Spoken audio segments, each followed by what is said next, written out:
There we go. Okay, so good afternoon. Welcome everyone to the course and schedule information onboarding session hosted by the Graduate Studies Office at the Creative School. I'm going to pass it off to Marnie to do the land acknowledgement. So TMU has a formal land acknowledgement. We are speaking to you from Toronto to Toronto. This city is located in the Dish with One Spoon territory. The Dish with One Spoon is a treaty between the Anishinaabe, the Mississaugas, and the Haudenosaunee that bound them to share the territory and protect the land. Subsequent Indigenous nations and peoples, Europeans, and all newcomers have been invited into this treaty in the spirit of peace, friendship, and respect. And at TMU, although many meetings will begin with this statement, they also encourage you to look further into why a land acknowledgement is important. So I've included some links here. One is to the Indigenous resource site, which talks about land acknowledgement. And the second one is to a website called Whose Land, which shows the country broken down by whose Indigenous territory it originally belonged to. Our next slide is an introduction to the administrative team. So these are people who you will see their names at the bottom of your emails, but may not get many opportunities to see in person unless you come to our office, which we hope you do over the course of your program. There are 3 graduate administrators, Tanisha, Emily, and Elaine. Each one of them oversees a different area. Emily works primarily with the digital media program. So if you're in that program, you will see Emily's name a lot. And if you're outside that program, you'll probably see her name rarely and potentially only on events. And then Tanisha works in administration, but oversees awards and funding and major research project submission. So there's particular periods during your program where you'll be in touch with Tanisha frequently, and then other periods where you won't see her name very often. Elaine's name you have probably already seen as she deals primarily with incoming students. So she will have been the person who's primarily corresponding with you to this point. I work on finance and administration, so most of my work is in the background. So contracts, reimbursements, payments to vendors, that type of thing. And then my colleague who's co-hosting today, Mohammed, is the academic coordinator. So throughout your time at TMU, you will see his name a lot, as he's the person who will send you course enrollment information, schedules, as well as answering your kind of day-to-day questions. And then Daniel Garcia is the manager of the program, so he kind of wears all hats. He oversees everything and will kind of pop in and out of conversations depending on who's available or who needs to be contacted to meet your requirements. So that's our team. And our next slide is some helpful links. So we're not going to actually jump to these links today. We just wanted to provide them to you in the slideshow because they're really useful as you're looking at information about the program and the university. So the first one is for financial matters. So funding, scholarships, information about your tuition fees. This link covers all of those areas. The second one is significant dates. And the reason this link is important is because the significant dates vary slightly from the undergraduate dates. So there's 2 web pages at TMU. One is the undergraduate program significant dates, and then this one links to the graduate significant dates. So as a graduate student, you will become privy to many policies that will impact you during your time here at TMU. So I encourage you, when you get the slides, to click on the link and just explore all the policies that we have there. You'll see policies such as Policy 60, Academic Integrity, and Policy 170B, Continuous Enrollment and Registration, which we'll cover in detail in the rest of the presentation. But yeah, definitely encourage you to check that out.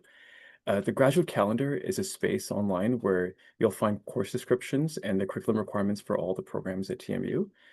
We will send some enrollment information earlier next week, and with that, you'll get enrollment information and course descriptions specifically for your programs. So just be on the lookout for that.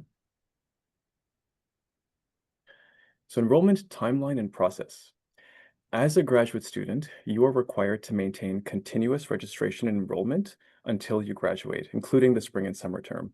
So unlike undergrad, where you typically pay per course, in grad school, you pay per term. So whether you take 5 courses or you take 0 courses, you are considered a full-time graduate student, full-time enrolled graduate student. The only exception is if you were to take a leave of absence for parental, medical, or compassionate reasons. Essentially, what happens is that once your leave of absence is approved, your time in the program freezes, and nothing else happens until you return. And so when you return from the leave of absence, you pretty much start exactly where you left off, like you keep going from where you left off. When you do get your course schedules, you will note a course there called GD 1000. This is not an actual course. It's more like a shell or placeholder course, just to show that you are registered and enrolled full-time in your program. And you'll note this. So if you ever note that you don't see GD 1000 there, but you do believe you should be enrolled, just come let us know. The program office makes an effort to ensure that all students are enrolled in GD 1000 prior to the start of each term. Of course, failure to maintain continuous enrollment will result in a freeze to the disbursement of your funding, and it is your responsibility to ensure you're always enrolled in the necessary courses you need. When it comes to enrollment dates, the program office will contact all students, usually a month prior to the start of each term, to initiate the enrollment process. When it comes to your required courses, you'll be enrolled automatically, but when it comes to electives, you'll be asked to submit something called a course selection form. That form will come to us, and then we'll enroll you in the electives. Again, just check My Service Hub regularly to ensure that you're in the courses that you need to be enrolled in. So when it comes to electives, to take program electives, so those that are in your graduate program specifically, that's what you use the course selection form for. And you can see what electives are available at the graduate studies elective website that I've linked right over here. If you want to take an elective outside your program at another graduate program in the creative school, you would go through the course substitution process, which is a form you have completed and approved by your supervisor or program director and submitted to the graduate office. If you want to take an elective outside the faculty at another graduate program in another faculty at TMU, so in engineering or arts or community services, just submit the request directly to us at the graduate office. And when it comes to auditing courses, undergraduate courses, there is a course audit form, which I've linked here at the bottom. Just note that if you audit an undergraduate course, it does not count towards your course requirements at all. So the course substitution process is not very lengthy, but there are quite a few steps to it. So if you decide that you want to take an elective outside your program, the first thing to do is to get approval from your supervisor. Second thing, get approval from the graduate program director. And third, get approval from the course instructor of the target course. You will then fill the course substitution form, which is linked right there, through the Creative School Graduate Electives website. And once the form is completed, we'll then enroll you in the target class. So the next slide is about our tentative visual schedule. So scheduling information is always available to you on My Service Hub. And the My Service Hub is an application we're actually going to kind of walk through in our next session. So I'm not going to go over it today, but if you're interested in having kind of a tour of it, please join us next time. But what I am going to talk about today is another version of the scheduling information that will be sent out to you directly. So when you receive your course enrollment form, you will also get an attachment that has a visual representation of your program scheduled classes for the year. It has the required courses on it and all the elective options, and it will be specific for your year of study. And they will be sent out approximately the month before the course. So the fall term, the visual schedule is sent out in August. For the winter term, it's sent out in December. And for the spring summer term, it's sent out in April. And I just want to highlight some pieces of information about the schedule for you. So first of all, the kind of color legend is always included at the bottom. And so it will explain to you which courses are required courses and which one are elective options. And the second thing is that any courses such as internships or kind of thesis development courses that don't have like a scheduled day and time are included at the top of the screen. So if you look just under the days of the week, you'll see that there's one course on this program schedule that is listed there because there's no classroom or time component to it.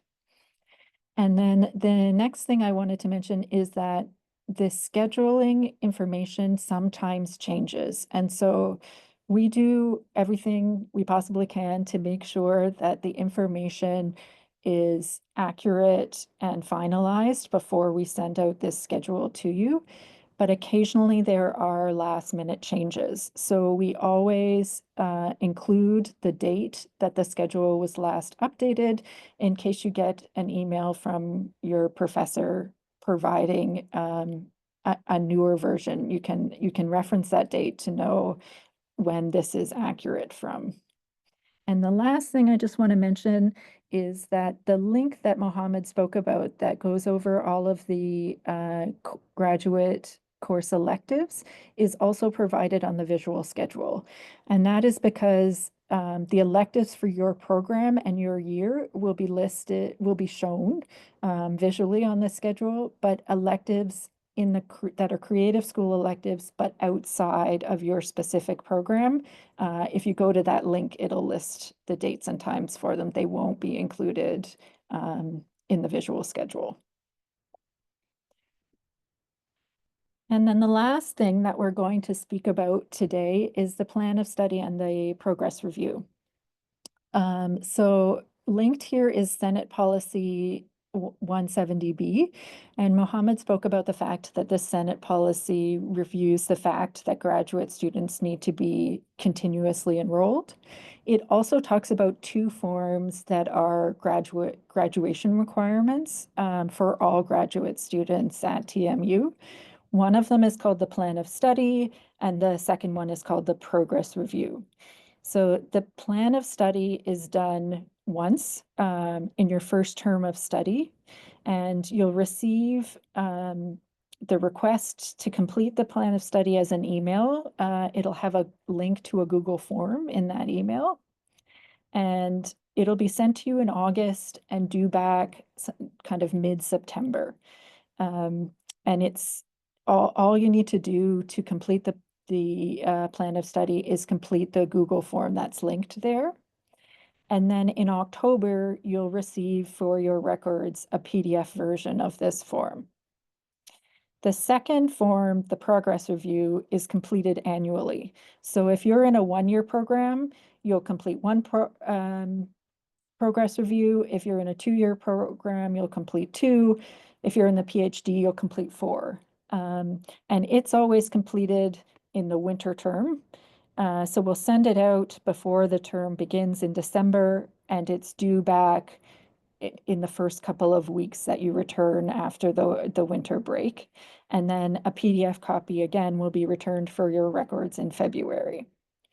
The reason that there's kind of a time lag between when you complete the form and when the PDF copy is returned to you is because the form answers are reviewed by your supervisor and your program director, and they have an opportunity to comment on them. So the time between when you complete the form and when you receive it back is the time when they're having the opportunity to review them.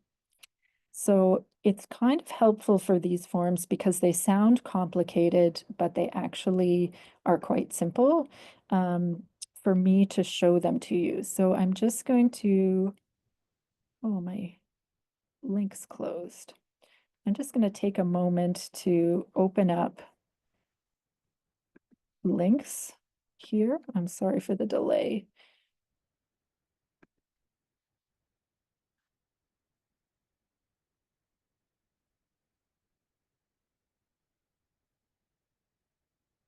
So here is a link to the plan of study form. Now, this is not quite the version that you'll see because this is the editable version. It's not the version that's sent out, but it gives you an idea of what the form looks like. So at the top of the form is basically just information about what the form is and why you're completing it. And then there are 3 sections to it. So the first section is really identification information. So it's just your first name, your last name, and your student number. On the plan of study, there's a question as to whether you have a faculty supervisor or advisor at this time. That's because at the beginning of the first term, certain programs are assigned faculty advisors, whereas other programs leave your selection of a supervisor to later in the program. So some students will have faculty supervisors or advisors right from the start, and others won't. The second section of the form is simply your supervisor information. So if you have a supervisor at this time, we just require their name and their email address so that we can send them a copy of your answers. And then the third section really is kind of the body or significant portion of the form. And really the reason for the form is it gives you the opportunity to review what is required in your program. Everything is kind of laid out, and this gives you the opportunity to make sure that you understand which courses are required and also what the extra outside of your courses, what the milestone requirements are. So this section, you begin just by indicating what term of study you're in, and then when you're expecting to complete the program.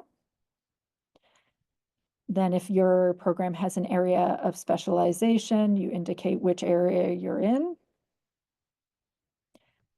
And then it gives you the opportunity to review all of the curricular requirements for your program and confirm that you understand the requirements and the timeline that you're expected to complete them in.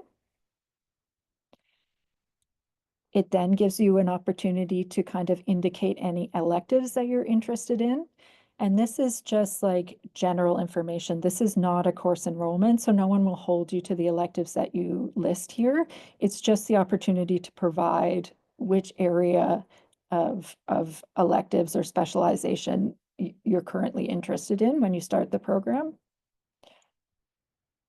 And then the last thing to review is the program milestones. So these are outside course requirements, the additional requirements that your course requires. So for example, for the doc media course, there's a requirement that in the spring or summer of your first year of study, you've submitted a major research project proposal. You're also required to participate in the Doc Now, which is the Documentary Media Festival. And then it talks about the completion of your major research project or thesis and when the defense will occur. So all you have to do is confirm that you understand these milestones.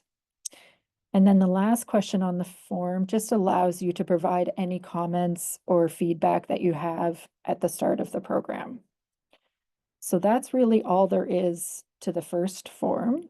And now I'm just going to jump, and I'm going to have to look it up again, I think. But I'll jump to the second form. So just give me a moment.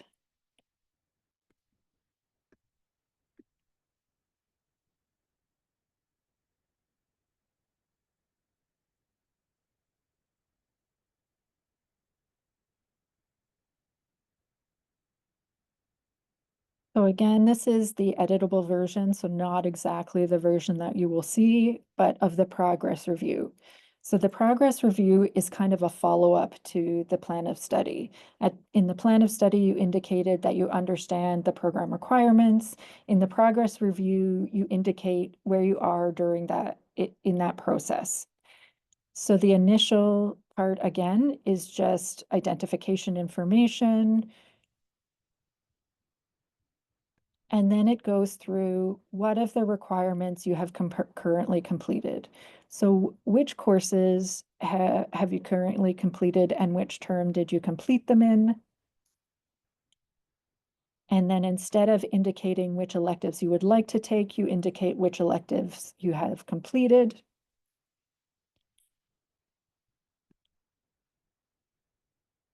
And then there are a couple additional questions.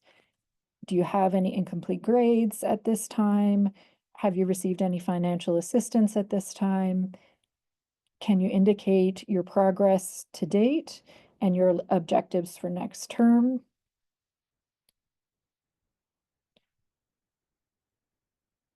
And then again, it provides the area for student comment. So anything that you'd like brought to the attention of either your supervisor or the program director, this is an opportunity to kind of provide some feedback.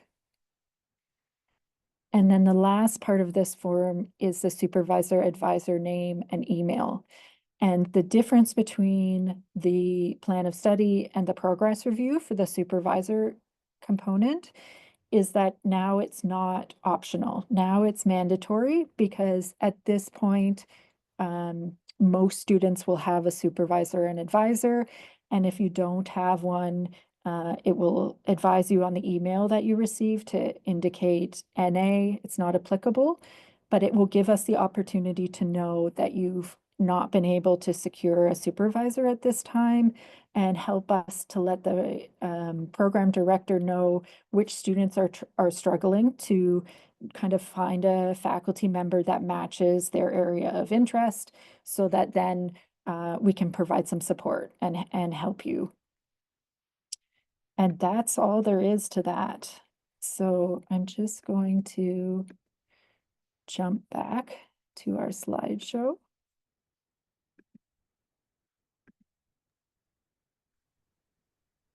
And on the slide itself, what you see is just a snapshot of what the actual PDF version of the plan of study looks like.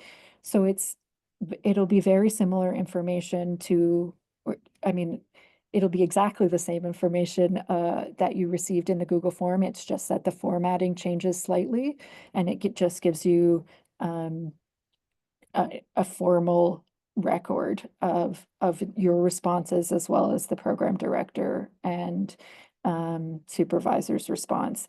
And I would have to say typically the program director and the supervisor's responses are very brief. There'll be something like John Doe has met all program requirements to date, or something like that. So it's really just an acknowledgement that they've received and reviewed the information that you've provided. Oh, and just before we end off, we've included here all of the program contact emails for your respective programs. So if you have any questions about registration, enrollment, awards, funding, anything like that, feel free to send us an email there. If you prefer to speak to somebody in person, we do have dedicated drop-ins. So for in-person, we have drop-ins Wednesdays from 12 p.m. to 1 p.m. On the third floor of the Rogers Communication Center in room RCC 325A. Keeping in mind, even though we've set this as a dedicated time for drop-ins, the Graduate Studies office is open Monday to Thursday from 9 a.m. to 4:30 p.m., so you're actually welcome to drop by anytime. And for virtual drop-ins, we hold those every Friday from 11 a.m. to 12 p.m., and I've included the Zoom link right there. And that's about it. So thank you so much. Thank you all for attending, and if you have any questions, we'll be happy to take them now. Oh, I have a question. So my course requires me to take a 2-week intensive pre-course in August, and I haven't seen any information about enrolling for that yet. Hi, Sophia. I'll take that one. Hello, everyone. I'm Daniel. Um, this is for the Master of Interior Design program, correct? Yes, Yes. the So one yeah, that we, starts on the we 11th. yeah, perfect. Yeah, so you have the date. So it'll be August, I think, 11 to the 22nd, I think, the last 2 weeks before the start of the semester.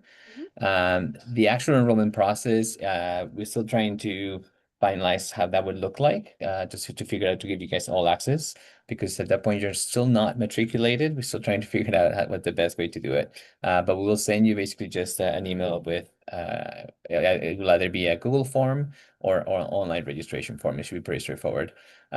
We do have a list of everybody who needs to be in the program, so we know who needs to take it. So there's no worries in that end, but we will provide you more information as soon as we have it.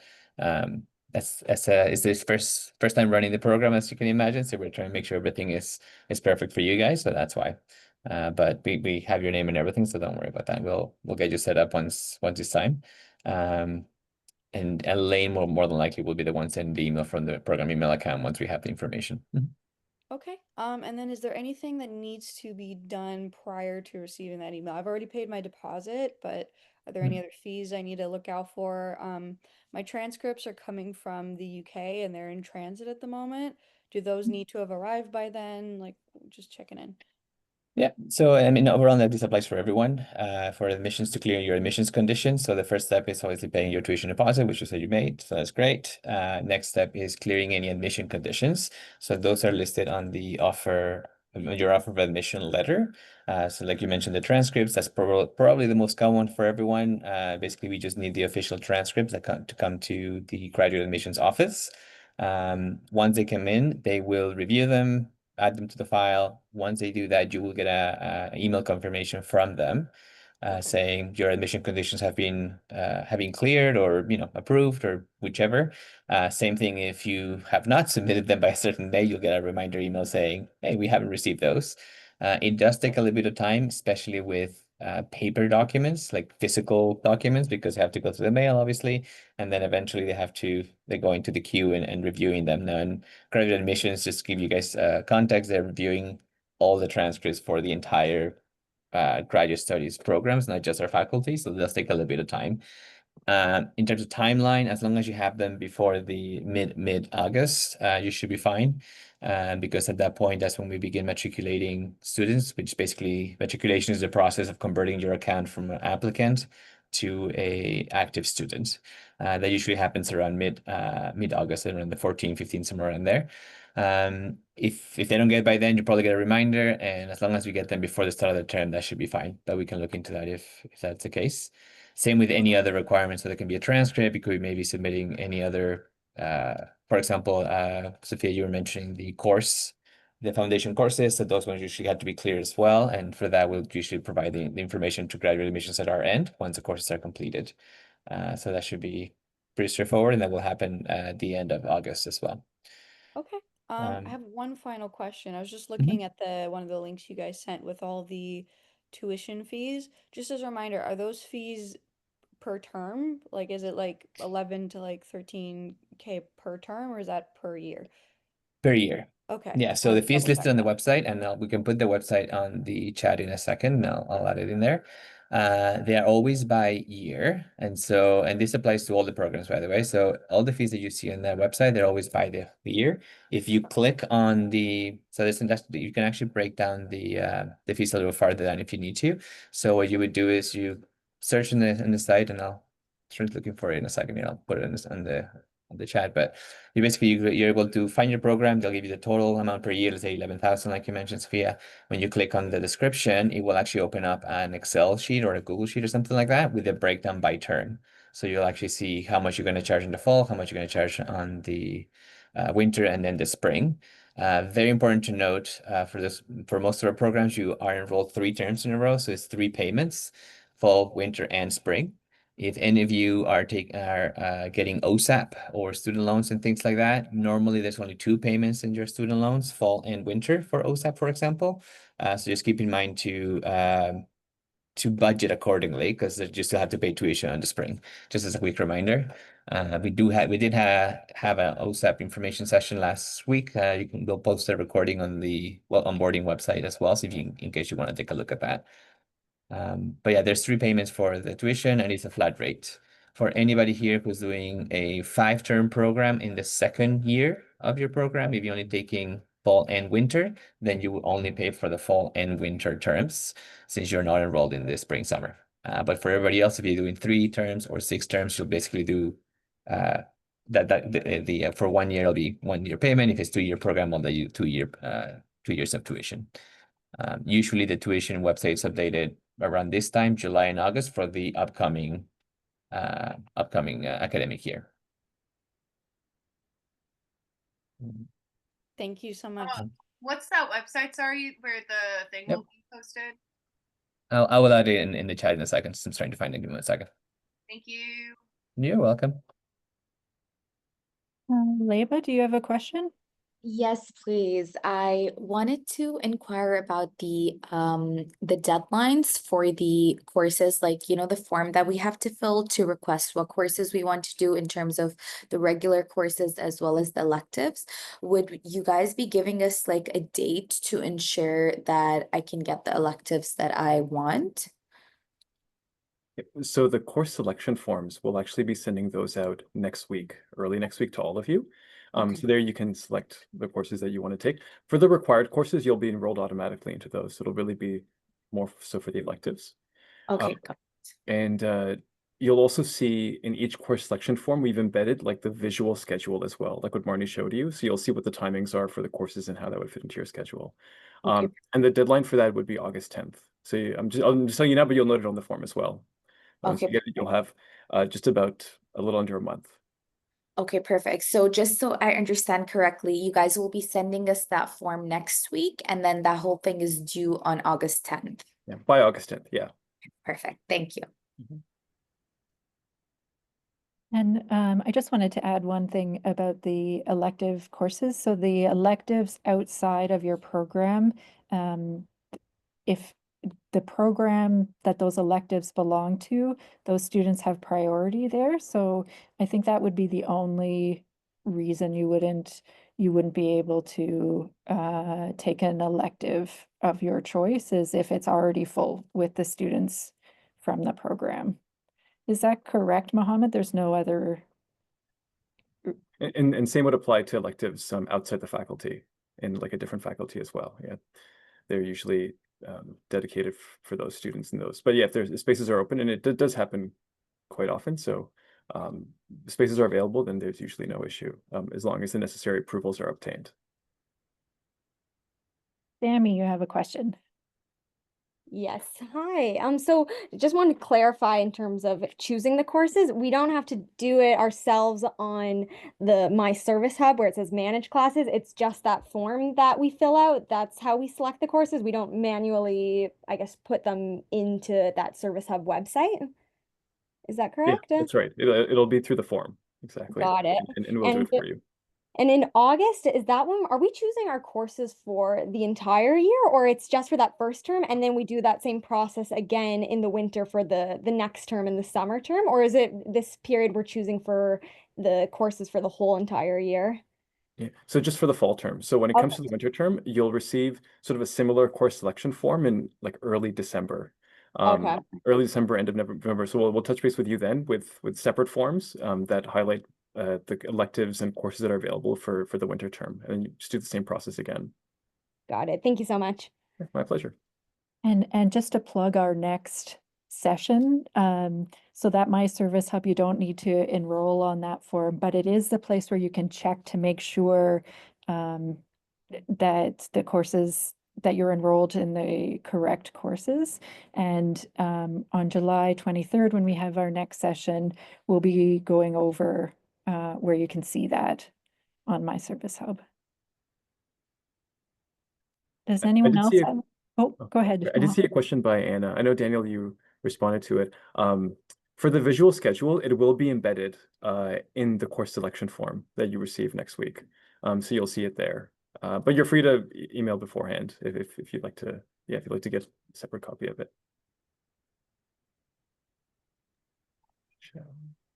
I can see a question in the chat if I can jump in from Sophia. It's asking about, for the MA fashion program, should we expect final exams for courses or is it normally just final projects each term? I think this would apply for most graduate programs. Majority of courses do not have exams. However, there might be one or two that do. It does vary a little bit on the depends on the instructor, but the majority of them don't. However, sometimes they'll use that time of what they call the exam period for you to submit your final project or assignment. In some cases, if you're more on a visual type program, you may have like a critique or show your work or things like that. But you will get, when you start the classes in the fall, you will get the course outline, and the course outlines usually indicate which courses will have exams or final projects and when they're due, all that kind of stuff. But for the most part, we usually don't have exams as in the traditional undergraduate version of exams. Let me phrase it that way. But there's some sort of version in grad studies. There's more like practical in terms of working on your project or showcasing your work.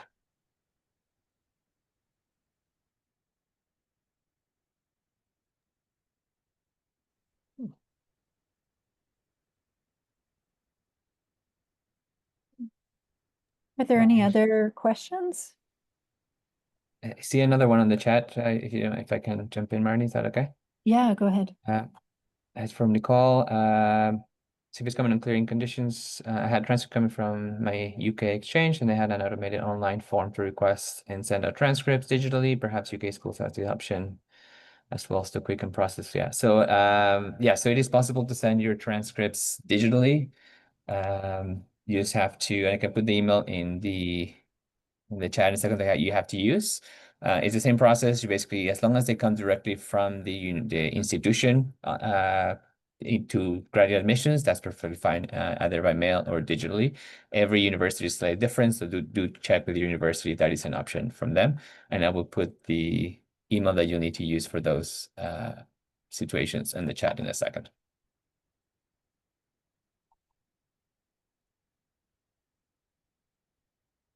And just related to that, how long does it take to actually get the things cleared? It may take a little while. They aim to have everything cleared, like say by mid-August, depending on how things arrive. But it does take sometimes weeks, in some cases a month or a month and a half, depending on when you're sending it.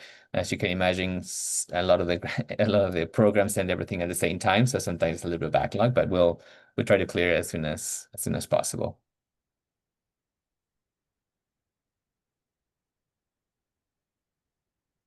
I think that's the last one I found on the chat. If I missed anything or if we missed anything, please let us know, unmute yourself or let us know by raising your hand.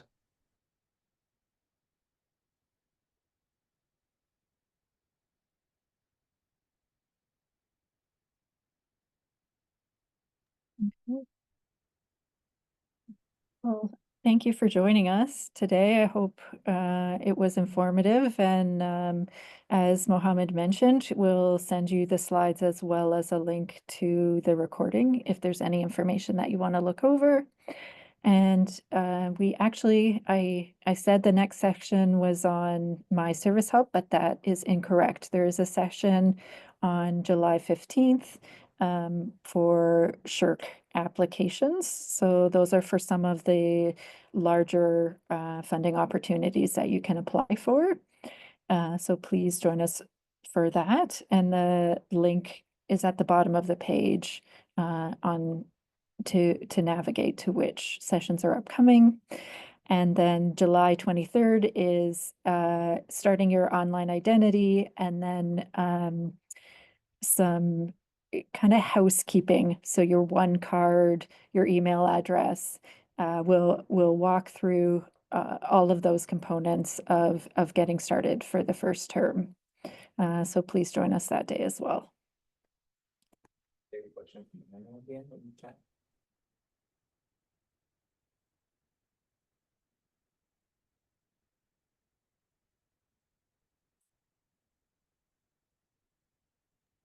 Oh, I see one more question from Anna in the chat. For the electives, how long before we get a confirmation that we were able to get it and it didn't get filled up? But within a few days, usually. Right after the deadline, the August 10th deadline, we'll start enrolling students right away. So it'll be within a few days, we'll let you know whether you've gotten it or not. So it gives you plenty of time before the term starts.